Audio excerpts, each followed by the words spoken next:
Hello and welcome to this week's episode of the $1 Billion Movie. Yes, Hello. yes, the $1 Billion Movie Club.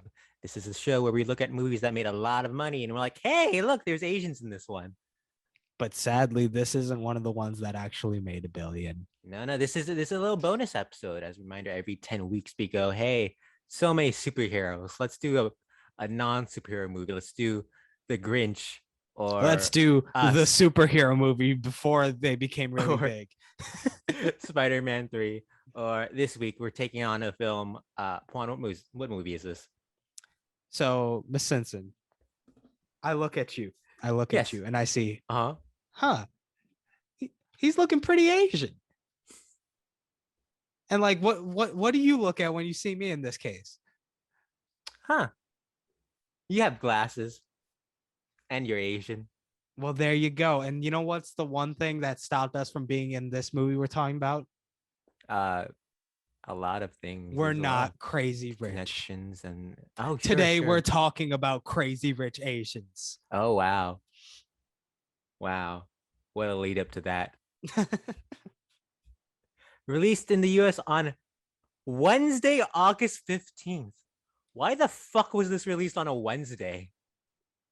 You know what? Sometimes you gotta break the bank and break them expectations. They're like coming, everybody walking into the theater like, oh, it's a Wednesday. There's no new movies coming out today. No, no, no. You get the big crazy rich Asians. That's a surprise for you.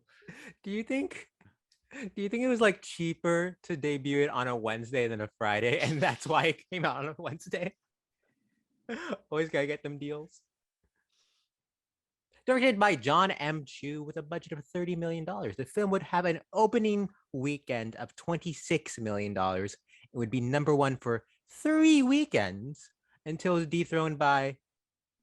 Can you guess it? Can you guess it? Yes, The Nun. You gotta love the nun. You know, I've never seen it. she sure is religious. That's in the Conjuring franchise, right? Is it? I think it's in a franchise. I forget which one. I love that even horror movies have like sprawling. Cinematic I mean, universes. that's always been a thing, but like now that they're It's not just sequels because yeah, there's Conjuring, The Nun, and The Curse of La Llorona. All in and like one the funny thing franchise. is like, wasn't The Conjuring supposed to be like a spinoff of Insidious or something Was like it? that? I do not know. I do not know. That's crazy rich information, you Asian. The And film would we gotta fit in all the name drops every time we get. all the name drops, so just the same name every Yes. 5 minutes. Okay, wow.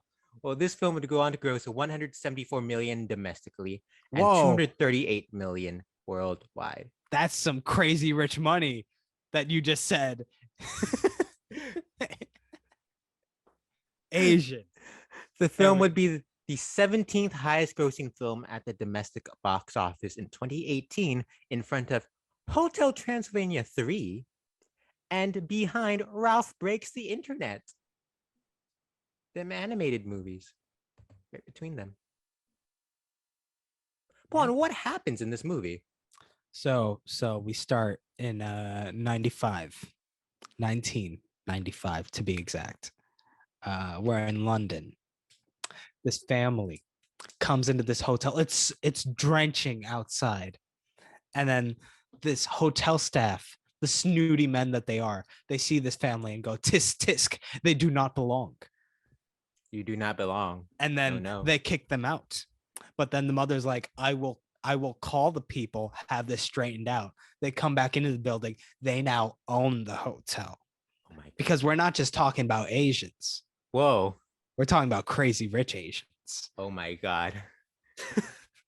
So then we fast forward to today-ish, I guess. Not today, as in the time you're listening to this, or today, the day we in the middle of a this. pandemic.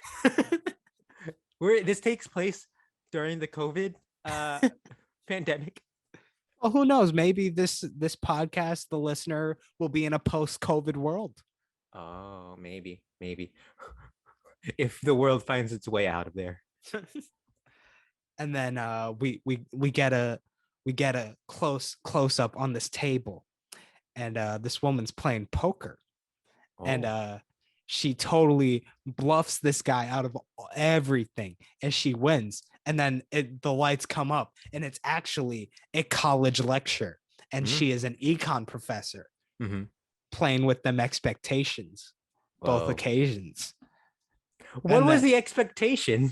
I don't know, but like just the switch ups, they're there in the beginning.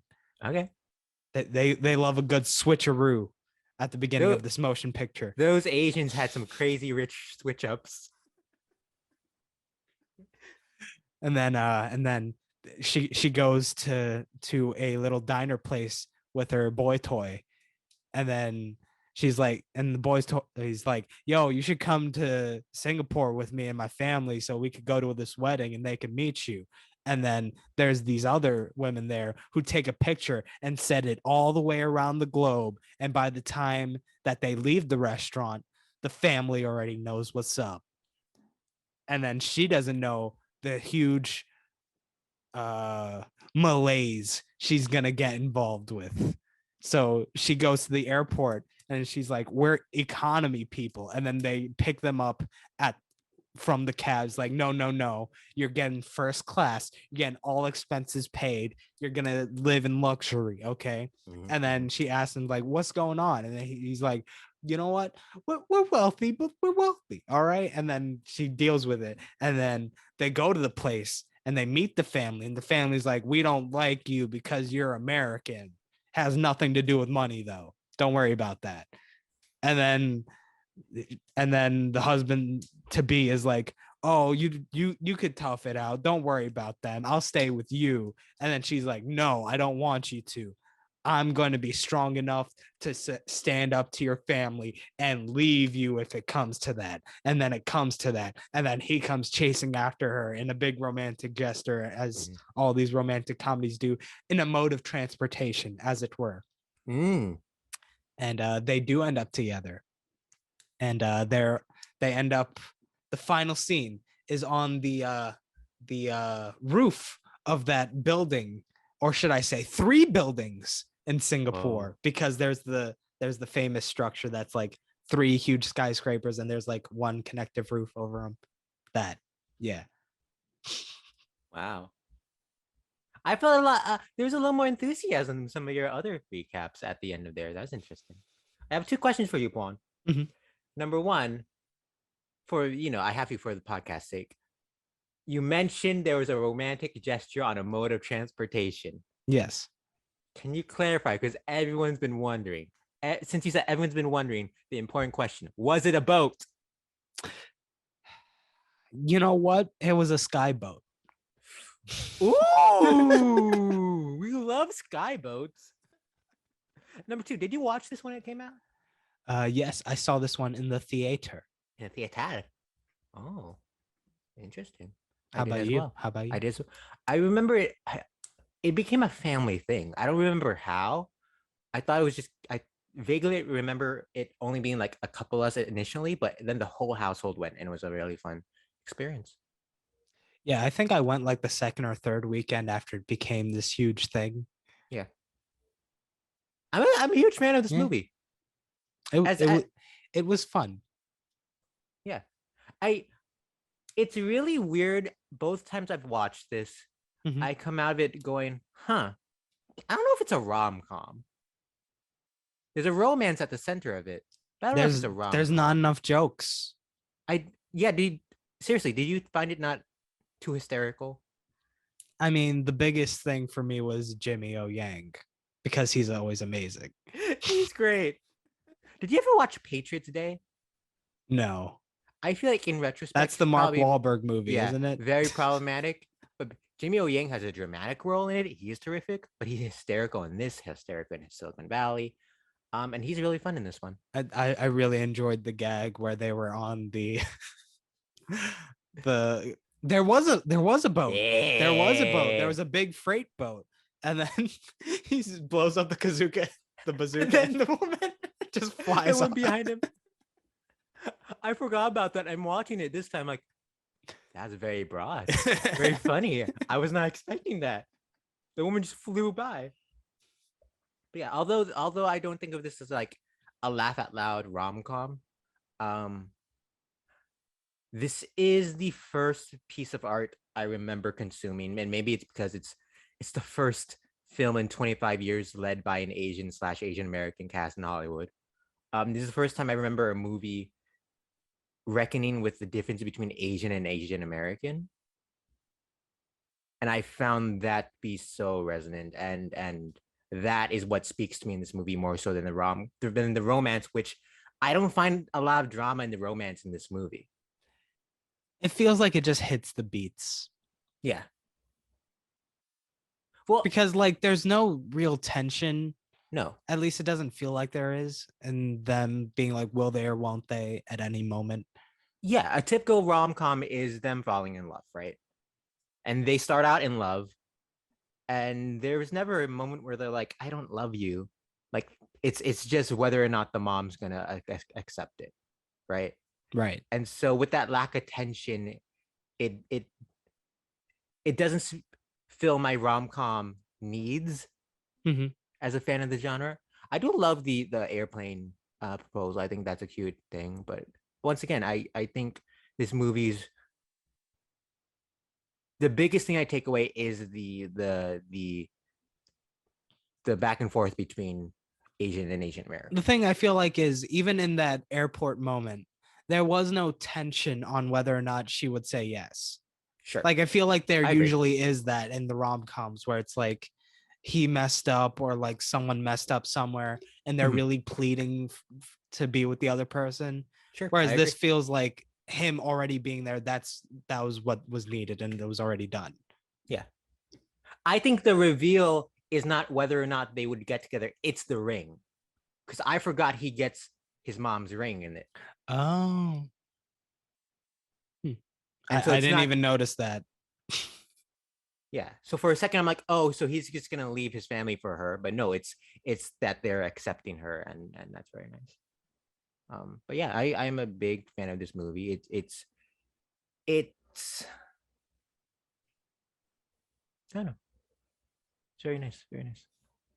One thing I will say is that I find it interesting the focus on the environments.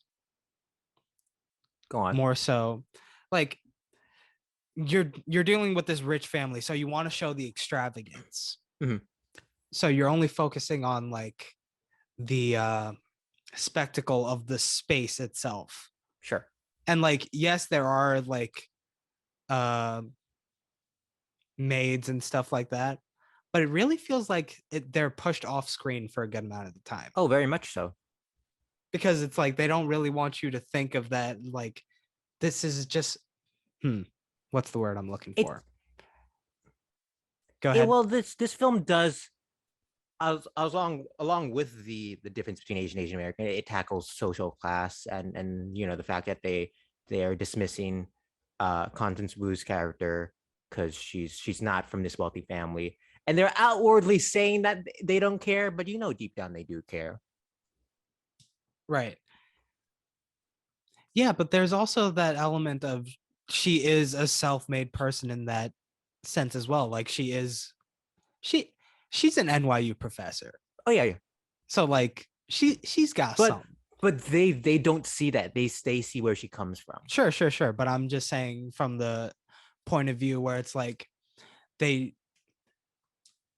want a wider view of this entire it feels thing. Like it was a deliberate choice to do that so that they don't go into like heavier topics or something where like the audience might feel bad, if you catch my drift. I don't think this film wants to tackle that. Yeah, which I'm fine with. I'm just noting it. Pawan, are you telling me you want this movie to be more like Roma? Because I love Roma. You know what? Every movie needs to be Roma. Oh my God. Like I should go to the movie theater and it's like, do I want Roma 1, Roma 2, Roma 3, Roma 4? Why isn't this movie in black and white? Huh? Why isn't there a beautiful, heart-wrenching scene on a beach? Oh, there is. Good. In this one? Well, I mean, there's no sand, but they're on the water. Oh, so you're telling me the scene when they're talking on when they're getting away from the bachelor party. Yeah. Yes. I'll be honest. When they were like, let's get out of here, I was a little upset. You wanted more time just in the water? I wanted more of that. I wanted that boat. And they denied me the boat. That's the point against the movie. No, not as much time on the boat. Yes, but would you rather them give you sprinkle it in and tease you, or you give it so much that it loses the fun of the boat? See, there's a fine line between that. But like if you don't even skirt up to the line, what's the point? What is the point of the line? What is the point? This cast is great. Yes. It's a wonderful cast. We'd be remiss to bring up the fact that this film's been called out for colorism, which I just think is a tough topic to talk about when it's the first Asian movie made in Hollywood in 25 years. I recently saw a TED talk Jon M gave discussing this movie at partially, and he talked about like a lot of the controversies that came up while it was being made, like the idea that this is a movie to celebrate Asians, but it's really only like one facet of it and stuff like that. I mean, it's like there's only I'll default to something you say very often. There's only so much you can do with 2 hours. Yes. I also think part of it is, this is a Western film, right? Right. Made by Asian Americans at the head, right? And we have this tendency to capture all of Asia with just the term Asian, and we ignore the fact there are so many different facets. And so I think when you call it Crazy Rich Asians, you do hope that it represents every single Asian that is there. But again, you can only do so much. And it's based on a family. So the family's gonna probably be one background for, it's a family. And it's I don't know. I did see something that a brief, I didn't read too deep in it. Director Jon M regretted that like he had South Asians cast as like minor roles, and he saw that they fit stereotypes that he did not intend to. So it's more complicated than I think people let it up bring it up as.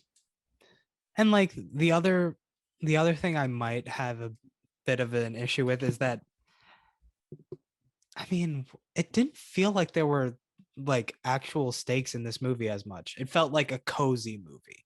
You know what I mean? I'll agree with that. And it's like, you know what?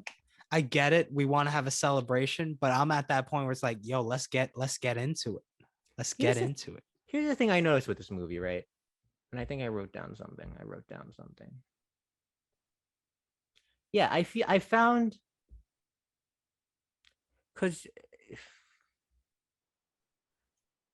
maybe I'm wrong, but I feel like Asians hate conflict.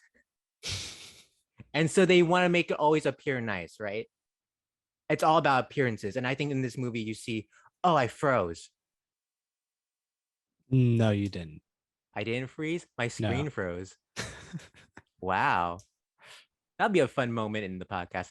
So yeah, it's all about appearances and what you give off. And I think the Michelle Yeoh character is very rooted in making sure everything is right, everything's nice with tradition. And there's this tendency to avoid conflict because it is messy. And I think that just kind of simmers until it all builds up and explodes.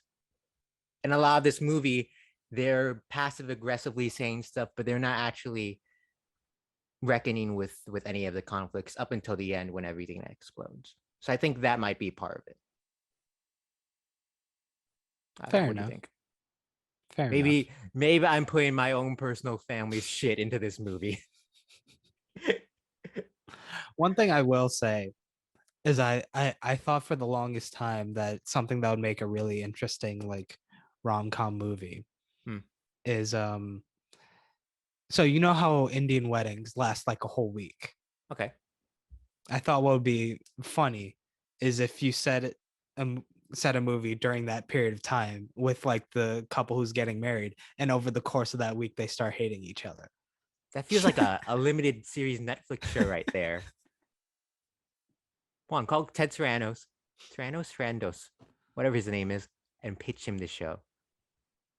And like I felt like I got a taste of that with this one, just like the little crumb of it.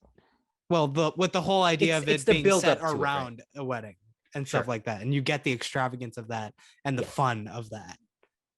So like, it did remind me a good bit of like just, you know what, that even though it's not about Indian culture, I felt it like through those little pieces.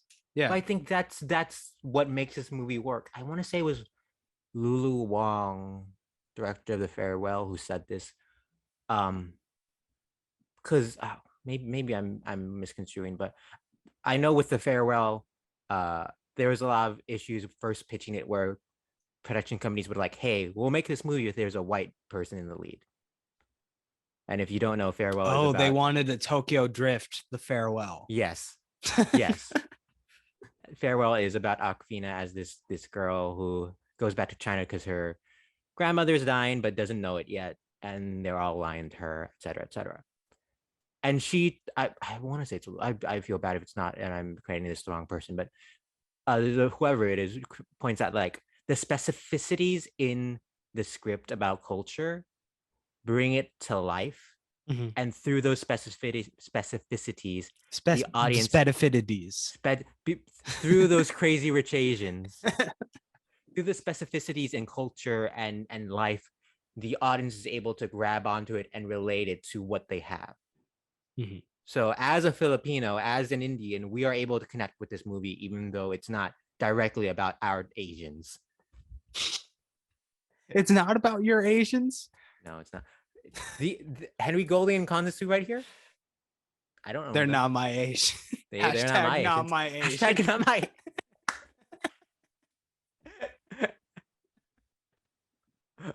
But Snake Eyes, Henry Golding, and Hustlers, Constance Wu, those are my Asians. Those are my Asians. Not this one, but there are other ones. They're my Asians. I love Constance Wu and Henry Golding in this movie. Let me put it out there. I don't think Henry Golding's like the greatest actor of all time. I think he's a very charming, handsome man. And you know what? White people have been getting by on that for years. You know what? There's this resurgence of the himbos in like rom-coms, I think. What's himbos? You don't know about himbos? I don't think so. Okay. So you know the classic term bimbo. Sure. But what if the bimbo is a dude? That's a himbo. I think that implies a level of intelligence lacking. I don't know if that applies to Nick in this movie. Right?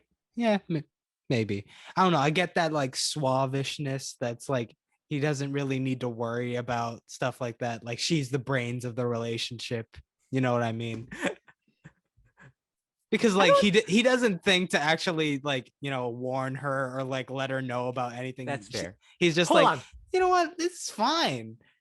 I gotta say, he may be the greatest mastermind of all time because he somehow hid his wealth for years. How did she not know he was wealthy? To be fair, that's old money tricks. Oh, I don't know. Because like the thing is like there's a way to differentiate old money from new money. Old money, when they go outside of the house, they're not wearing the fancy shit. They're wearing shit from Old Navy. Okay. They're using their girlfriend's Netflix passwords. Well, they're not letting you know until it's too late. Here's my other question, right? Because the film reminds you time after time that Rachel is an NYU professor, right? What the fuck is Nick's job? Does he have a job? I mean, does he need one? See? So shouldn't she be wondering like, oh, you don't have a job? Where does your money come from? I mean, maybe he could be like, yo, I freelance. He's a mastermind. He's tricked her into believing something, some sort of lie. Again, like that's them old money techniques. That we're living comfortable. Get out of here.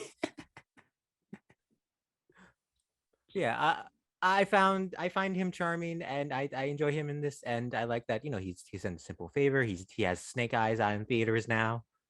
Is it Go, still in theaters? I think it came out like a couple weeks. I I think it's mean, still in theaters. it came out the same weekend as Old. And Just like, because you it's know where I streaming had to doesn't mean go. it's just because it's streaming doesn't mean it's not in theaters. You know how Yeah, quickly yeah. the turnaround is nowadays. So there's that. Um, Uh, I think Constance Wu's a fucking delight. And if the rom com was still alive, I would love she was in a lot more rom coms. She's wonderful and Fresh Off the Boat. That was mhm. her first big one. I think she's terrific in Hustlers. She does have that one moment that everyone hates. I mean, I haven't seen that movie, so I Oh don't no. know. Do you remember when Fresh Off the Boat got renewed for its 6th season? Hmm. She tweeted or Instagram commented something about how she was really mad about it being renewed. Oh yeah. And so I think everyone turned on her for that. But when she's on screen, she's a star. I'll say that. So this movie's based on a book, right? Yes, it is based off a book. A book that has sequels. Yeah. Are we this getting movie, those? Are we the getting plan those? the plan is for this movie to have sequels. Mhm. I'm not sure what. So the first movie, co-written by and adapted by Adele Lim and Peter Chiarelli. That seems to be his name, right? And so they were working on the sequel to Crazy Rich Asians together. And then she left writing on the sequel because she was offered significantly less pay than her white male co-writer Peter Chiarelli. Hmm. So I don't know who's writing the sequel right now. I'll take a look, but the plan is for there to be a sequel. It's been 3 years now, right? It feels like it's a little too long for a sequel, personally, for me. So I don't know. I'd be fine if there's not. But it looks like the plan is to film the 2 sequels back to back, and that was pushed back due to the world. Mhm. The world. But yeah, no updates since Adele Lim left the project. So I do not know what is up with that sequel right So now. there's one actor I want to talk about. This Okay. was my introduction to her, Aquafina. Sure. This was a big year for Aquafina. I don't know if you remember. This was also Ocean's 8 year. Oh, she was in that? Yeah. And I remember Ocean's 8's cast being announced. They're like, oh, we got this name, this name, this name, and Aquafina. And I'm like, who is this? And slowly she's turned into one of the big Asian American voices in Hollywood, which is great. She's very funny in this movie. Yeah, she's great. She's fun. She's a lot of fun. Did she drop an F-bomb? Which one? This when Henry Golding invites her to come to the party, I swear she said the fuck. And that threw me off. I mean, it is PG-13. I'll give this a pass because it's not like the children's movie, How the Grinch Stole Christmas, where he says "bitch in snow." Did he say that? I forget. And I'm not bringing that up as like a knock on this movie. I was just surprised to hear it. But she's a delight. I think watching this again, it feels a lot like they gave her time to just riff and yeah, and a lot of those one-liners were there. Those scenes felt a little looser. Yes. But she's a lot of fun. I love the makeover montage with her and Nico Santos' Ollie with Constance Wu in the end there. That's a fun one. And her family is a lot of fun. The dad, he's a returning. Ken Jeong return. We haven't seen him. It's been 7 years since Transformers Dark of the Moon. Yeah, he was in that one. Yes. And he's back. Where he was the shitty boss who did not judge him. Was he a boss? Yeah. No, I thought he was like a coworker who was spying on him because Shia LaBeouf was in Chicago or something. Like he was a conspiracy dude, right? Because he's killed in the bathroom. No. He was the boss. I thought John Malkovich was the boss. Yeah, but like John Malkovich was the big boss. Oh, he was his direct boss. I we're putting way too much thought in this Transformers movie that did not have this much thought. But I find Ken Jeong could be a little too much sometimes. I think there's the perfect amount of Ken Jeong in this one. He's Mhm. fun. The way he kept trying to like give that blue dress. On the top, I think the costumes in this movie are fantastic, and Constance Wu has two incredible dresses. Where I'm like, wow, if this movie made more money, we'd be talking about those dresses more often. Her reveal out of the limo for the wedding is just magnificent. Yo, where was the Oscar nom? Real talk, I remember predicting what movies would be nominated this year for the Oscar and being really mad that it didn't make it. Did not At make least it for costume costumes, design. because like them dresses, next level shit. The cost, and then I think legitimately production design would have been a great one too. Mhm. Let me double check because I know that was the year of Ballad of Buster Scruggs, The Favorite. Was Phantom Thread also this year? That was the previous year. That was Okay. the year of Mary Poppins Returns, Mhm. and Black Panther won that Oscar, which I think was a great Oscar. I don't know who's the fifth nominee off the top of my head, but the fact that I know 4 of the 5 nominees, kind of sad. Kind of sad that I knew them off the top of my head. Costumes great. I Catch love. us next once we're done with the $1 billion movie club. Simpson's just gonna rattle off lists of Oscar nominees. Who That's was gonna be the nominated? episode. Do I know who was nominated for Best Live Action Documentary in 2013? No one. That's not a category. It's the Best Live Action Short or Best Documentary Short. Bitches. Bok bok bitches. Yo, they really balked like chickens. They did. And she did to herself at the wedding. That's true. The wedding. The wedding is one of my favorite moments in movies in the last decade. It's Expand. it's just a beautiful extravaganza and the way it plays out. The song. I want to let me double check the name Oh of the yeah, that artist who's it singing. was a It's a the cover cover of of Yellow, no. right? That was the cover of I can't stop falling in love. I can't help falling in love with you. That's another thing I like. The what language was it? Was it Chinese or I'm looking for the music section on the Wikipedia. I assume Mandarin. Mhm. Uh, yeah, Mandarin Chinese covers of all the songs. They did. That was a Wait, did you nice realize touch. Gold Digger was in this? Yeah. I miss Gold Digger, but no, I do love.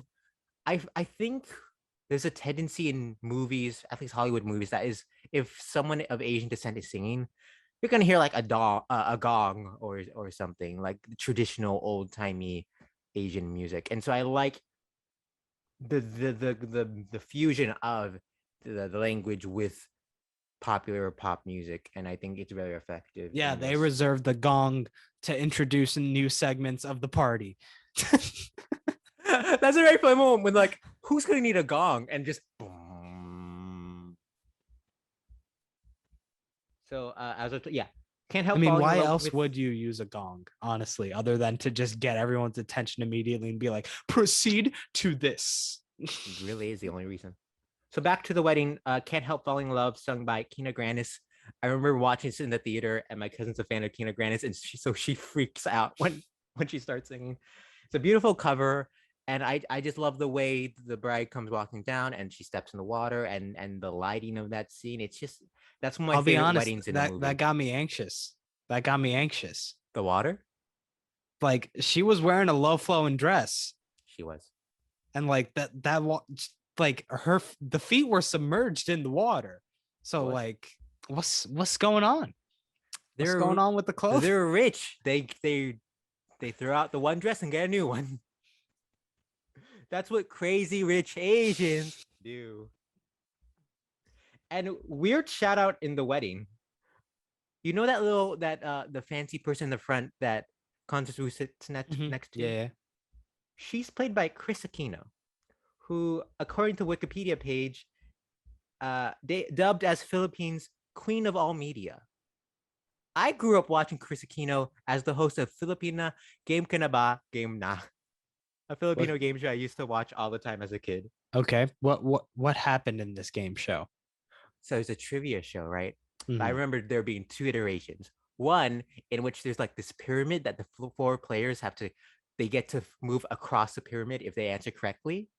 The other, they were on these like mechanical devices that if they answered correctly, they could move forward toward the host, and you had to get to the end. But you could Oh, also so send it's people like red light, backwards. green light, Yeah, but with kinda. games. Yes. What a game show. And so it was a delight seeing her in this. Mhm. The the Gemma Chan stuff. Another friend of the $1 billion movie club for a role in Captain Marvel. Wait, who? Gemma Chan. She's the one whose husband's cheating on her in this one. Ah, Astrid. Yes, yes. Wait, she was in Captain Marvel? She's the blue lady in Captain Marvel. Oh. Huh. Don't worry, she'll return because she's gonna be the lead in the Eternals. Lead in the Eternals. Um, her storyline's a little weird in this movie. I'll say that. It is it's a marriage drama in this rom-com, and I think that's part of what makes this feel less of a comedy is because it's so serious that weighs it down a little. And talking about characters not yelling and stuff, her and her husband are yelling at each other a lot at the end of there. But Gemma Chan's very good.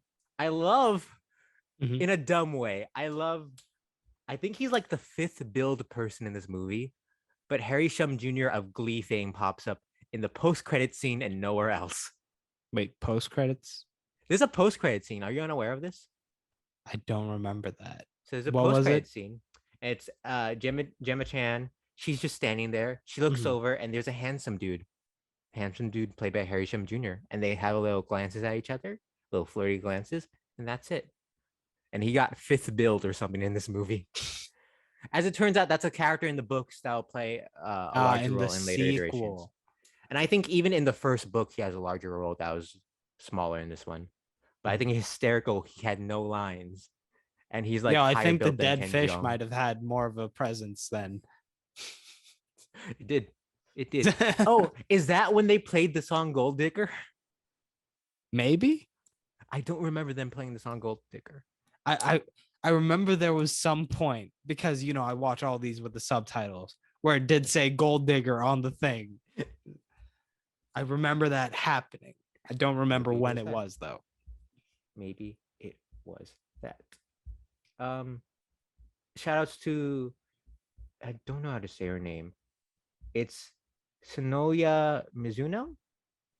I want to say that's how her name's. She is from Ex Machina. Mhm. She's the Asian robot in Ex Oh Machina. yeah. She has a minor roles in both La La Land, and I forget she's a fan of the $1 billion movie, a friend of the $1 billion movie club. No, She has a she's a minor role. fan too. She's a fan too. She has a minor role in Beauty and the Beast. I don't remember her. She was in the Netflix show Maniac, and she's the bride in this movie. That's another thing that was pretty banging. Hmm. The food. Oh my god, this is some of the greatest food porn in any movie. That scene when they get to the food trucks and it's just flashing by. Oh my goodness, that's a great scene. Yeah, that was a really nice scene, like seeing how people just like bond and connect over that shit. It's nice. Also, just seeing as a picky eater, I got very hungry watching this food I'm probably never gonna eat. Yeah, I could see you going there like, I'll have one little bite of that. I'll have a little bite. I'll have this dumpling, but do you have ketchup for me to dump it in? I'm sure Michelle Yeoh would love me dumping this dumpling in ketchup. And Michelle Yeoh is fucking fantastic in this too. There seems to be a bit of a renaissance for her. I feel like she's popping stuff. She was in that with Henry Golding. Isn't it her and Henry Golding in Last Christmas or whatever is that Emilia Clarke one? I guess, yeah. I hope it's her. Let me double check and make sure it's her. Yeah, Last Christmas. It's her and Henry Golding reuniting. You know what? We need more Asian Christmas movies. Yeah, because Henry Golding's the lead in that, but you have Emilia Clarke there. And as wonderful as Emilia Clarke is, come on. Like, Hallmark, you just have this entire untapped market. I want to say they recently had their first Asian lead in a Hallmark movie, but I don't know if that's true. I do not know if that's true. You ever watch Crouching Tiger? No. Hmm. Have you? No. That's one I've been meaning to get to. That I feel like that's Michelle Yeoh's first introduction to the world. Um, I love the mahjong sequence at the end. That's a very dramatic scene, and it plays into to the beginning of Constance Wu. She's like, "Oh, the TA he lost because he's a dipshit, but also he was trying to win. But I was trying to just not No, lose. no, Oh no, no. he was trying to not lose. There you go. See, how are you going to miss the message that she was teaching? I'm sorry. That means that either she's a terrible teacher or you're a terrible student. Which one is it? Which one is it, Miss I never Simpson? took an econ class. I never took an econ class where they dim the lights to dramatically show poker. But I like how it plays in the end with the mahjong game. Am I saying it? Mahjong? Mahjong? Mahjong, right? Mojang. Mojang. No. Mojang. Mojang develops Minecraft. What's Minecraft? So if you I don't think you watched the movie. In Fast 9 or F9, there's a sequence when they drive across a minefield. And the people who made those mines are Minecrafters. So Minecraft is a house where all the Minecrafters live. Oh, so it's the hype house for the Minecrafters. Yes. The hype house for the Minecrafters. Exactly. Got that right. We got that right. Cool. Do we have anything else? I don't know if I genuinely don't know. This is a really straightforward movie. It's hard to, think about stuff to say because like it very much is a movie that for the most part hits its points and does it well. Yeah. And like it's fun. It's a fun, spectacular celebration that made me want to go see a Bollywood movie right afterwards. Mm-hmm. Because like sure there's a good amount of partying and shit, but like this is a Western version of a party. If you want a real party movie, you got to go to Bollywood. You got to go to Bollywood. Oh, Pawan, because they're American, they can't be as good as those who are born in their native land. Come on, are you Michelle Yeoh? Come on. This movie's too westernized, okay? No. How dare you? I do want to give credit to this movie for being light and enjoyable and fun, but also having something to say about the Asian American experience. I think this is an Asian American movie more so than an Asian movie. And so the way it reckons with traditions and how do you balance that and also still be your own person, which that's the thing. That's the thing. And the familial element to it, I think it does it so very well. Another thing I found fascinating was like there was no other way to make money other than to be a real estate like tycoon in this series. Well, you just inherit it from your family, Pawan. That's the other way. No, but like it's I find that very fascinating because like that might be the only way to be crazy rich. Perhaps. Asian. Well, isn't Rachel's mom like a realtor or something? Yeah, but see the thing is she's not the one making I'm just saying, but building off of this, anyone can. There is the connection. Only if they're, yeah. There is that connection. But see, the thing is, she's not the one who had the initial wealth to build off of. So she's on the sidelines. But you're saying she's how you sidelined. You're saying how you make money. She made money through selling houses. Yeah, but like, there's a difference between like selling other people's houses and selling your own, or like, because like.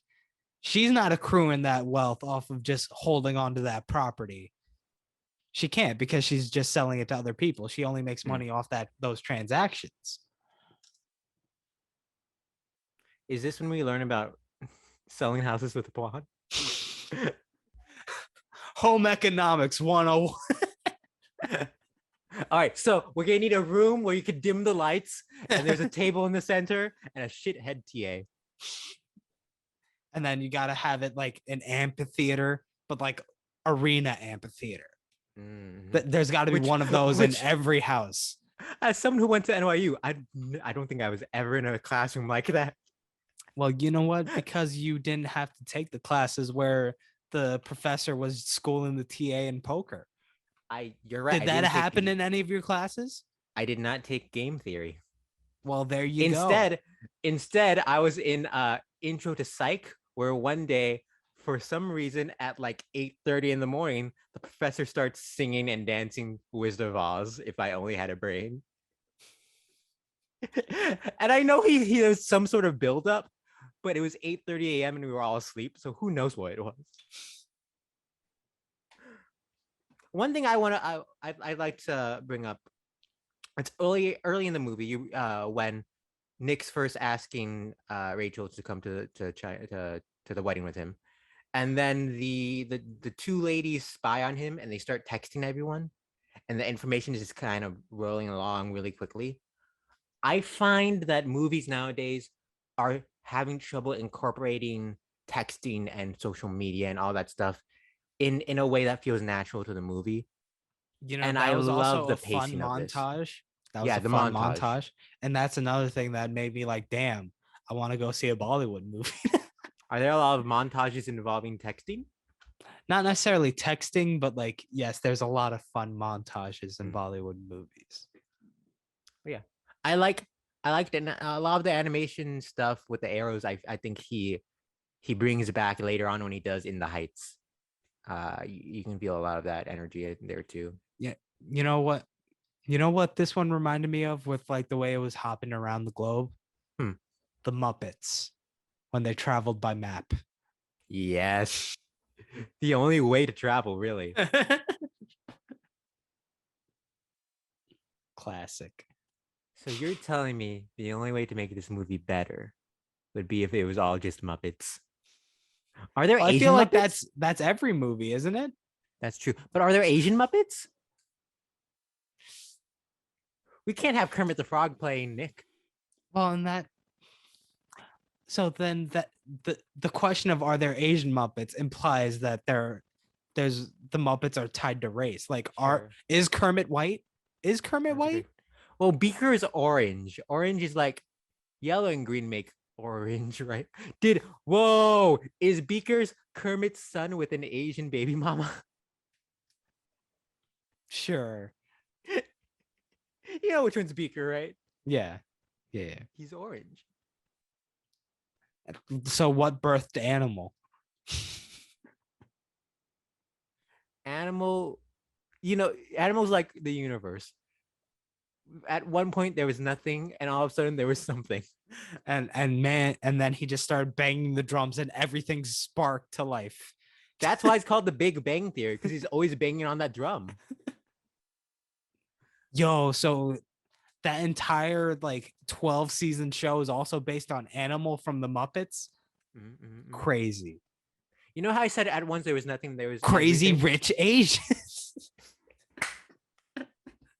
That's better than the dumb thing I was gonna say.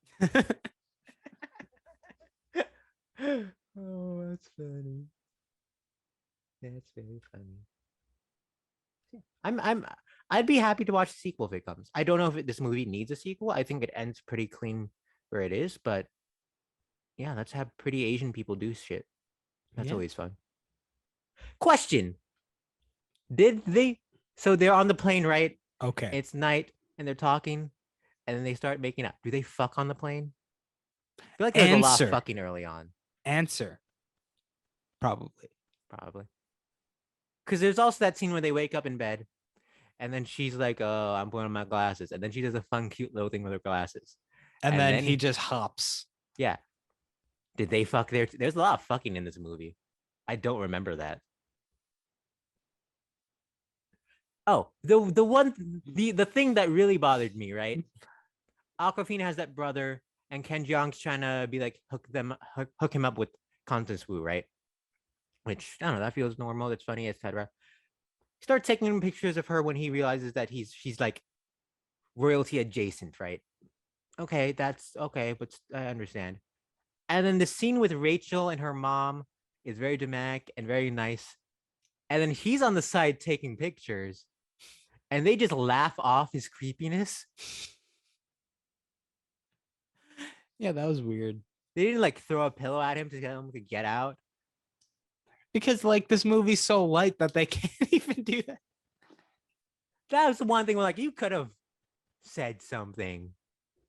I just found it really funny where Ken Jeong was just like say something. He's like, I love you. Oh, he's very funny. It's Oh, like and maybe not that forward. one of my favorite moments in the scene when Constance Wu meets Aquafina's family is the mom feeds a dumpling to the baby. I just found that very funny. But you know what? I'll save that for later. And talking about dumplings, I do love the scene of them making the dumplings. You know, Rachel, the character, just says it out loud. Like, it's a very nice seeing the family just be together and be a loving family who has fun, but also will prod each other when they need. And that's a beautiful moment that I don't think we get in movies, let alone movies with Asian characters in it. So that's a very nice moment. Thank you, Crazy Richard. So you know what? That was a good crazy that was needed. Listen, Crazy. I might not be rich in... enough, but but you know what? I was there for the crazy, and I just checked my skin. I'm Asian. What? Wait, Pawan, what are we gonna do for the sequels? Assuming the sequels carry the book sequel names, right? Next sequel called China Rich Girlfriend. Next one, Rich People Problems. Are they not crazy anymore? You know what? I think that the crazy is an adjective to the rich. So maybe they lose a good amount of the money. So they're not crazy rich anymore. So they're just rich. Oh, wow. Yeah. Maybe when Constance Wu's character comes in, she fucks up the entire economic ecosystem of the family. Maybe she fucks up some commas. Maybe she fucks up some commas. You're a terrible econ professor. Aquafina's family is also rich, right? Yeah, but she's like, their family is like not dignified rich. That's why it's like we were inspired by Donald Trump's toilet. Okay. Because the film treats it like they were poor. And I'm looking at their house, I'm like, no. I do like when she goes in the back of her truck and there's all the different... It wasn't the back, it was the front. Was that the front? Yeah. So where's the back? I apologize. No, that was one of them cards that have the engine. That's the word. The engine's in the rear, not the front. Oh, I don't know cars. Oh, and I will say shout out to Aquafina's dress. She has a great dress in this one too. You know what dress was really nice though? That should have had more screen time. The one, the hands, the helping hands, if you will. What was the line? It's carrying you. That's funny. Did we mention Nico Santos? Shoutouts to Nico Santos. My Pinoy. Fellow Filipino. Famous for Superstore. I've yet to watch Superstore. Yeah. I think that's just about it. Unless there's anything else. Do you want more Coldplay in this movie? I do really love the incorporation of the song. But... Yeah. I mean, I wouldn't want more Coldplay because not a lot of their songs are like that. We'll see. I don't think there's a moment in this movie that called for Fix You. I don't think there's a moment in life that calls for Fix You. Whoa. Okay. That's a step too far. Do you remember what that song actually is? Vaguely. All I remember is that it appears in... Oh, whoa! It appears in as the final song in the one episode of Glee that focused on Harry Shum Jr. to bring it full circle. You know what? Coldplay might be mom rock, but they're good mom rock. Well, they're Living La Vida? No, Viva La Vida. That's the song? I was gonna say Living La Vida. I'm like, no, that's Living La Yeah, Vida it's Loca. living La Vida. They're out there living La Vida Loca, Hold on, but I'm like sorry. real slow tempo about it. In my mind, I was playing out my future mashup of Vida. Of, what the fuck is this Coldplay song? Viva La Vida. Viva La Vida and Living La Vida Loca. That's me a great mashup.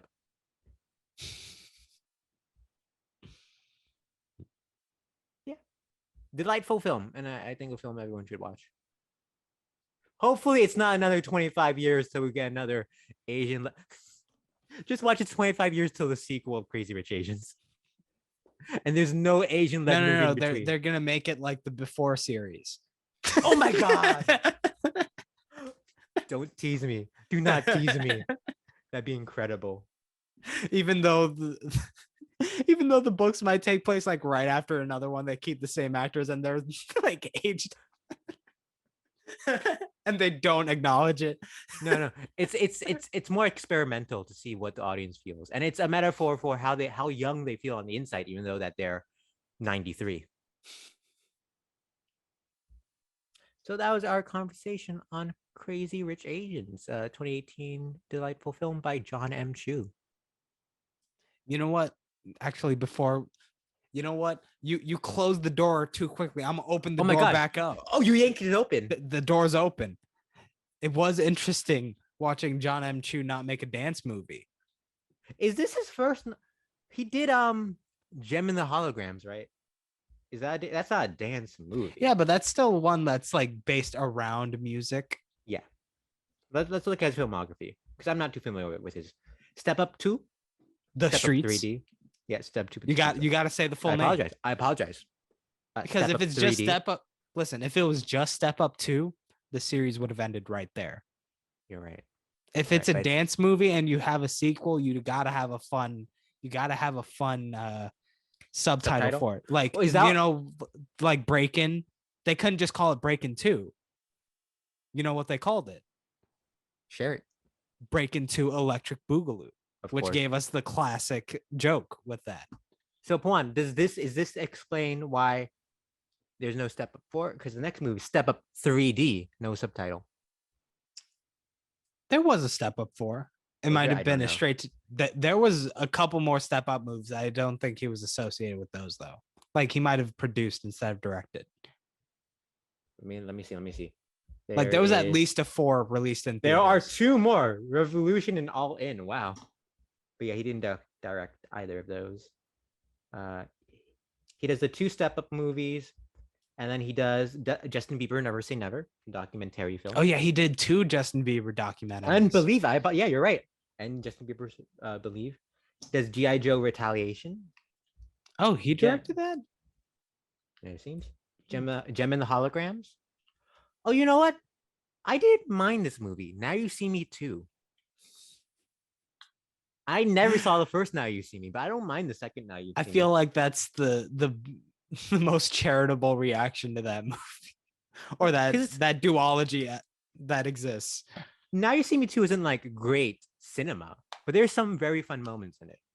There's a fun there's like a card that they're hiding a chip in it or something, and so they're the security's like, making sure they don't have anything on them, and so they're tossing the card to each other, and the camera like follows the card as it like goes down their sleeves and stuff. It's a very fun sequence. And Daniel Radcliffe is in it. I think he's going out there, if I remember correctly. I mean, it's always fun seeing twists on the heist movies. Yeah. And then Crazy Rich Asians. But like when Now You See Me Too, you know why I'm really mad at that one and why they didn't get a third one? The title? Yeah. We know. It was right there. It was right. Now you don't. It was right there. I was gonna say it was right there. I was gonna say Now You See Me Again. Now that's for the third movie. Oh. Well, Pawan, as we learned from Crazy Rich Asians, the correct way is to take away crazy. Wait. I don't know what I said. Anyway, Jon M. Chu then did In the Heights, and he's going to be doing the Wicked movie, which I don't believe is ever happening because they've been talking about this for almost 2 decades now, maybe even 2 decades. I mean, maybe we'll see which comes out first, the Halo movie or the Wicked movie. Well, at this point, I think the Halo movie is now a It's a TV series show. on Showtime. Yeah. That was a while ago. Wonder if they're actually going to release that at any point. That's why I kept the Showtime. I will say I was a little disappointed because I did enjoy the music, the little bits of the score. A little disappointed. White man, Brian Tyler. I mean, Who? you could have gotten the GOAT. Like the GOAT for music is Asian. Like that great friend of the $1 Billion Movie Club. Who? Giacchino. Is he Asian? Is he? Isn't he?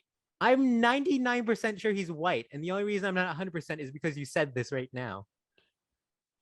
Oh, never mind. I take that back. Did he assume based off his last name? I did. Yeah, I did. I don't think that's an Asian last name. Listen, I don't. Before I met you, I wouldn't have thought Masensen was an Asian last name either. Okay. I will say Brian Tyler. Brian Tyler did Iron Man 3, Age of Ultron.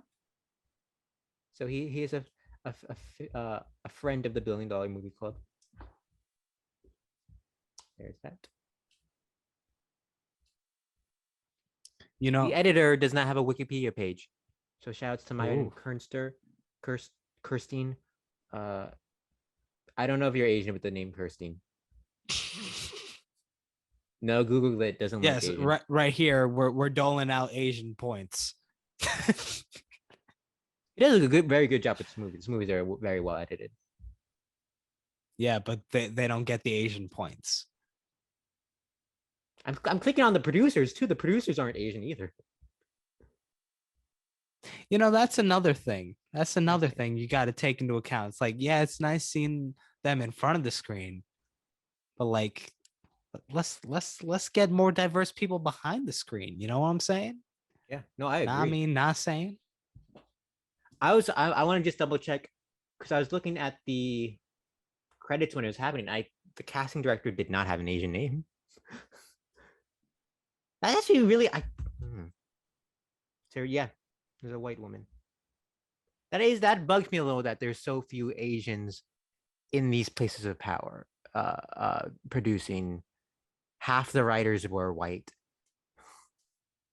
which hopefully we can move past on it and evolve from there. I don't know. No, it's not. Well done, Pawan. We extended this and we reached a sad note. Well, you know what? Consider this the low moment where we're on the small boat talking about how, you know what, maybe she's not ready for the family. No. Maybe you got to second guess that engagement. But you know what comes up after that? What? The break. Ooh, we're crazy. Hello and welcome to everyone's favorite game show. Can you name Jin? Yes, this is the show where we try to name as many Asian countries as we can as a team. See what's the high score. Previously, the highest score was 782. Can this week's team beat the score of 782? Who's on the team this week? I think we got Masensen and Pawan Mehta. Yeah, Masensen and Pawan Mehta here. Hello. Nice meeting everyone. Hello. All right. Whoever wants to start, name a country, and one by one you will name them until you can no more. And go! India. China. Pakistan. Philippines. Japan. Vietnam. Tibet. North Korea. South Korea. Argentina. I'm sorry, that's incorrect. What? You're telling me South America isn't in Asia? You're incorrect. And that means your team has reached a total of 9 points. I'm sorry, you're not making it on to the finals. You know, why do I have to be the one to say the wrong one? I said the last one that we had. No, you should do the insert. You do it. You do it. And that was this week's episode of Can You Name Jin? Join us next week where we play Can You Name Africa? Ooh, we're Asian. Thank you to our sponsor, that game show that you just listened to, for letting us know that sometimes, these country borders, they're in flux because no country lines are perfect. What? No country lines are perfect. There's room for interpretation. There's room for error. There's room for controversy. Pawan, are you telling me that when the world leaders mapped out the countries, no one took out like a protractor or like a ruler and traced the lines to make them perfect lines? And you know what? Even if they did, maybe the person whose lines were, maybe they had some things going on cut off by the perfect lines. They're a little upset, meaning the lines are no longer perfect. My God, these are some blurred lines here. And just like in the classic words of Robin Thicke, I hate these blurred lines. I feel like we're offending the film Crazy Rich Asians by mentioning this song in the same podcast. But Listen, some may say this podcast is not perfect. You know what? Create your own video dinging us with every problem you see every single moment.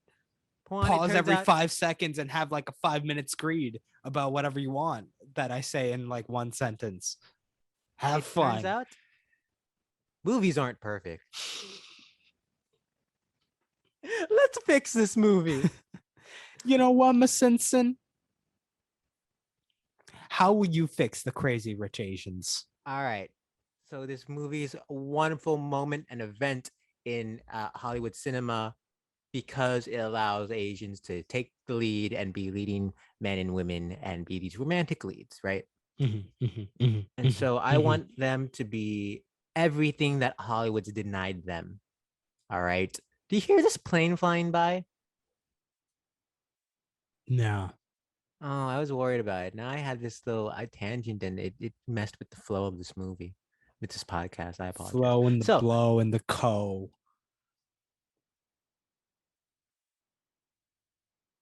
You good? I want to see how long we can stay silent. So they're romantic leads in this movie, right? So you wonder what else are they going to be, right? So remember when they go to Nick's grandma's house and there's the giant tiger, Mr. Harrimount? Just there. It's a really weird aside in the movie that I feel like is never really fully tapped into. So cut to the wedding. And the bride's walking down through the water. You hear the singing of this song. The lights dim down. And as she's about to reach the front, out of nowhere, from the top of the church, Mr. Harrimount pops down and attacks because he doesn't like what this family's done to him for these past few years. It's like, oh no, killer, mystical tiger. What are we going to do? Turns out these crazy rich Asians, with that money, they got some Tony Stark stuff. And boom, boom, boom, their super suits turn on. And so not only is it a rom-com, it's also a superhero movie. And they fight the tiger and defeat the tiger, and the tiger's dead. You know what? I like that idea of the tiger. I'm gonna bring something else up with it though later on. We'll see. Later we on. got anything else for I'm us? not done. For this is a film about family. The family's Where's important. Dom Toretto? Nick is showing Rachel his family, introducing to his family. But it's a large family. She's not gonna meet everyone. And it's some people are more prioritized. Your blood relation might be more prioritized than a family friend, etc. So post-credit scene, Gemma Chan staying there. She notices Harry Shum Jr. They have cute little eyes together, right? Fun moment between the two of them. It's very sweet. It's teasing something, possibly for the next movie. So they make eyes, and she turns around. She sees another fellow. Another fellow is there, and they have little eyes, little connection. And they're like, oh, maybe Now she can choose between two men. Which man is it? Is it Harry Shum Jr. or is it Sung Kang reprising his role of Han from the Fast and Furious movies? Because it turns out Crazy Rich Asians prequel to Fast and Furious. Young Han is here. And young Han is part of this family as well. Wow. So we went from romantic leads to superheroes and a tease for next movie where they will be driving cars. Thank you. Give me 1 second before we get into Ooh. mine. I just got a bit of inspiration. Wow. There's a tie-in I gotta make. Oh, I love ties, especially when you put them in that little thing you make. You know how you make a little loop that you put that tie in and then you tie the tie. Tying ties are fun. All That's right, a here skill we I go. learned. Okay, we're done with Here we Christian's go. tie corner. Okay. So I got a couple of fixes. First one. So Astrid, Mhm. the wife, is giving the husband a watch to celebrate his new startup. Sure. I mean, it's a nice watch, don't get me wrong. But where's the crazy rich? I'm seeing Wow. rich. I'm not seeing crazy. The watch has got to have so many diamonds that you can't tell the time on the Rolex anymore. That's the type of crazy rich I want. That's what's missing in that One. moment. So may I ask you, Mhm. for fear this ignores an essential part to that storyline, the fact that she's trying to not spend her wealth all over the place to make his masculinity not feel so small. But that's the inciting incident for that couple in that moment. Oh. And also she feels justified because like this is a gift for the start of your career to show that you're already a wealthy man. I see. The second thing, it really bothered me. The dress, the wedding dress, the You're water's so there. bothered you can't say words. The water's there. The wedding dress is there. It's getting wet. So like Yeah. the thing is the film didn't acknowledge it. That they could go two routes with this. One, they could have some method with which the dress is staying dry. Like maybe someone's holding it up. Maybe there's like some sort of invisible floor for the dress that's flowing on top of that it's not hitting the water. Or they could go full on with it. Maybe she's swimming down the aisle. I'm for that. Now, question. Mhm. I'm full on the idea of her swimming. But is it not possible that this dress is waterproof? For they are, say it with me now, filthy rich Asians. They're filthy rich. That's why they need to take a shower through the water? swim through it. Yeah. In their waterproof dress. All right, go on. Okay. And the question I was having, if they're giving Constance Wu's character so much shit about this situation, what about that director's girlfriend? Like, what's going on with her? I want a scene exploring what the family dynamic is when they're talking to her. There's something going on inside there. There's a lot of struggle going on. We don't see any of it. She's just thrown to the side, like, like it doesn't even matter. She's just a joke. How do we think Michelle Yeoh feels about her being the star of Two Girls, One Cup of Noodles? Moving on. There's a lot of rich dramatic tension that could be mined from there, from the Minecrafters of cinema. And then another question I had. So they're crazy rich. What do they do? Like you brought up that question earlier with Henry Golding's character. Like from all I saw, they just host parties and own land. That's fair. And they pay other people to do things for them, which is why when the mother was talking, like, there's a lot of things that you have to do to be in this family. Like, I'm not seeing any of that. What did she do? You know what? I have an idea for you. Whoa. So you brought up the idea of this tiger. Maybe when they were exploring the lands, they brought up the idea that they were the first ones down to Singapore. They were the ones who planted the seed here, and that's why they're the biggest family. Hmm. Maybe when they were down here, they had to interact with a tiger. And only by defeating the tiger were they able to lay their claim onto the land.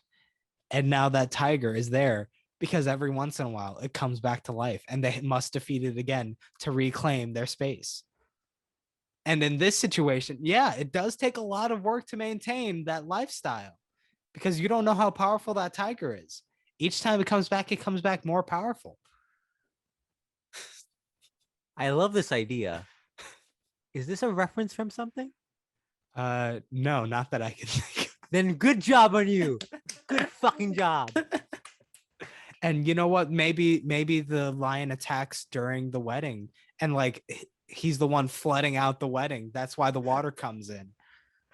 I'm so accustomed to these fixes being references to other stuff that I'm in shock and awe and amazed at the genius you just came up with right now because that's hysterical. Well, you know what? We're going to take a step down from that now, though, because there's one other big aspect that is missing from this movie. What? So we're talking about crazy rich people, right? And we're having Asians. all crazy rich Asians specifically. And we're having all the people in Western movies and TV shows who are Asians Yeah. make up a big part of this. You know who's missing? Who? Sun Quan from Lost. She's part of an extremely wealthy family. This Her family literally puts out hits on people they don't like. That's how much money they got, and they're able to like get away with it. So, you know what? Maybe she's going to show up at the end. there are multiple Asians on Lost, right? Yeah, but so like why just the one?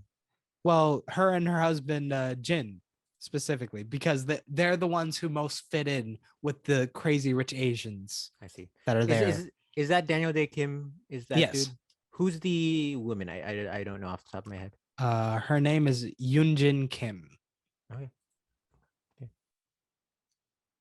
Yeah. Yeah. So maybe they Ah. show up at the end. They're like, sorry, our plane got lost. It was a crazy journey, but we finally made it to the wedding. And then Sorry, crazy rich Asians, our plane got lost. And then right when they show up is when the tiger is there, like ruining the wedding. So then they're like, just one thing after another with these people. They can't take a break. They can't take a break. They can't. But could you argue that if they took a break emotionally, they'll be lost? And found. Whoa, you will be found. Even when dark comes crashing. Whoa. You're not Ben Platt. You don't have a right to that song and that series. It's nothing, okay? Because you sang it, it is nothing. So those were our fixes to Crazy Rich Asians, accompanied by I was gonna say outbreak. That's not what I'm looking for. An outburst on Ben Platt. I think we did a lot of great work here today, Pawan. We talked about a great film. We noticed that, it's not perfect, and so we gotta change a little stuff about it. But everything we've done today has been rooted in a state of opinionated self. Mhm. Right? Like, I think this, I think that. But you know what? Who cares? Look at my face. And if you're listening to this podcast, look at my face anyway. You can see it through your audio screen. Picture Pawan's face. Pawan, describe your face. My face? You know what it's saying? I don't care about, you know what? Not even just Masense's opinion, my own opinion. It doesn't matter. Because all that matters with art. Say it with me. Say it with me. You ready? You ready? Filthy rich Asians. Nah, crazy rich new Asians. That's the sequel, right? All right, let's rank this film. Let's rank this film on the list of $1 billion movies. Where is the tab?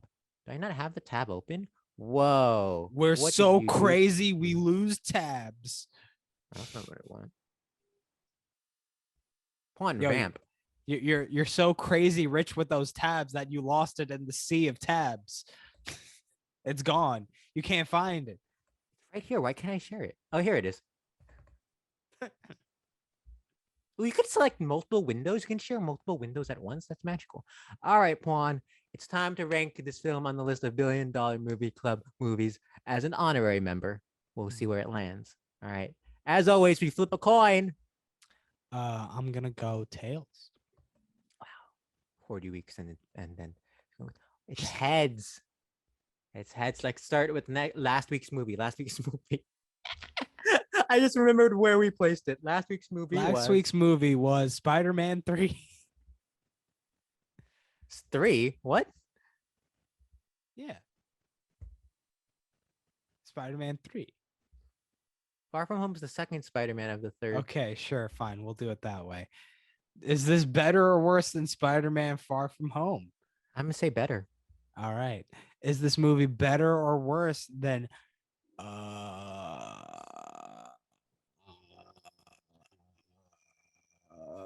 The Dark Knight? I'll say better. All right, all right. Is this movie better or worse than The Beauty and the Beast, 2017? I love that movie, but I'll say better. It's impressive. It's very impressive. Wait.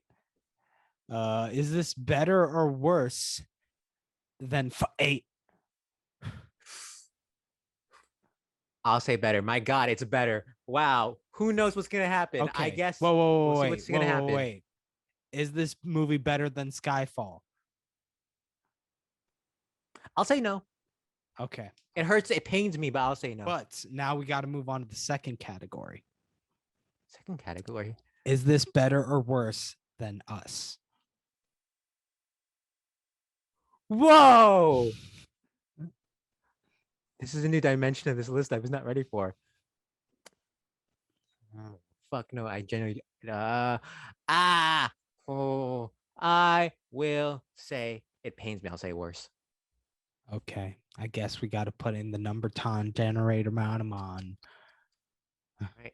I believe it's a min of 21, right? Double check. A min of 21. Yeah. Min of 21.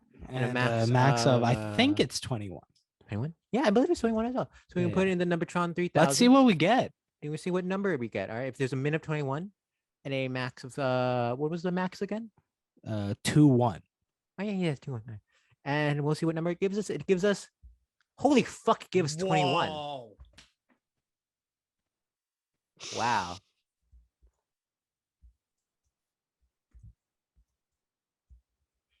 This is a minefield of names. All right. All right. Time to recap the list of the greatest films ever. Yeah. Is this better or worse than Spider-Man 3? Far better. You see something with how you're ranking these. No, I don't see anything with this. I don't know what you're talking about. Okay. All right. At number 47, Pirates of the Caribbean on Stranger Tides. At number 46, Alice in Wonderland. At number 45, Toy Story 3. 44, Avatar. Number 43. I like how 43, 44, and 45 are some of our favorite movies on this list. Yeah. Number 43, Spider-Man Far From Home. At number 41, Transformers Dark of the Moon. Number 40, Avengers Age of Ultron. Number 39, Despicable Me 3. Number 38, Transformers Age of Extinction. 37, Pirates of the Caribbean. Dead Man's Chest. 36, Captain Marvel. 35, Captain America. Civil War. 34, Star Wars Episode 1, The Phantom Menace. 33, The Dark Knight Rises. 32, The Dark KK Knight. That was a little dangerously close to something else. 31, Marvel's The Avengers. 30, Minions. 28, The Hobbit. An Unexpected Journey. 27, Harry Potter and the Deathly Hallows Part 2. 26, Jurassic Park. 25, Iron Man 3. 24, Frozen. 23, Jurassic World Fallen Kingdom. 22, Jurassic World. Tied at number 21, Andrew Okay. Stanton's Finding Dory. Jordan Peele's Us. Sam Raimi's Spider-Man 3. Jon M. Chu's Crazy Rich Asians. And Ron Howard's Dr. Seuss's How the Grinch Stole Christmas. Number 20, Beauty plus the Beast. 2017. Oh, I don't know what those 4 numbers are. Is that Baz Luhrmann's version after doing Romeo plus Juliet? Number 19, Titanic. Number 14, Incredibles 2. I love movies about edibles. Number 13, Star Wars The Force Awakens. 11, Zootopia. Aye. 10, Avengers Endgame. 9, Black Panther. 8, Avengers Infinity War. 7, Rogue One. A Star Wars Story. 6, Fate, The Fate of the Furious. Number 5, 8, The Last Jedi. Number 4, Aquaman. Number 3, Talor. ROTK. Number 2, Furious 7. 1, the sky. Oh no, the sky is falling. Call me Chicken Little because the sky is falling. Bok bok, bitch. Juan, I think in that time it took us to read the list, we could have watched all of Titanic. For the list, there's so many movies, so little time. So with so little time, we are very thankful that you, listener or viewer, are watching or listening to this episode of the $1 Billion Movie Club. Thank you for joining us. Thank you for joining us. And remember to go ahead. Remember to like, comment, and subscribe on YouTube, Spotify, Apple Podcasts, Put Google the Podcasts. follows. Follow us on the socials at $1 Billion Movie Club on Instagram and Facebook, or Bill Doll Club on the Twitter. Yeah. And shout outs. Ooh, we're shouting and it's out there. Max Lismacchio, we're shouting at you. There we go. Yeah. For no reason, we're just shouting at you. For the beautiful art, we're shouting at you. Shout. You make me wanna. No, you don't know the song. You make me wanna crazy rotation. Well, that was our final bonus episode, but join us next week for when we discuss. Oh, do you hear these dogs barking? Yeah. For Aladdin. They're excited. They're excited for Aladdin. Live action Aladdin coming next week. That'd be a great discussion about Will Smith. This will be his first movie, isn't it? Yeah, somehow, and we'll dive into that next week. So thank you for joining us for this week's episode of Crazy Rich Asians of the $1 Billion Movie Club. We hope to see you next week. Bok bok, bitch. In 5, 4, 3, 2,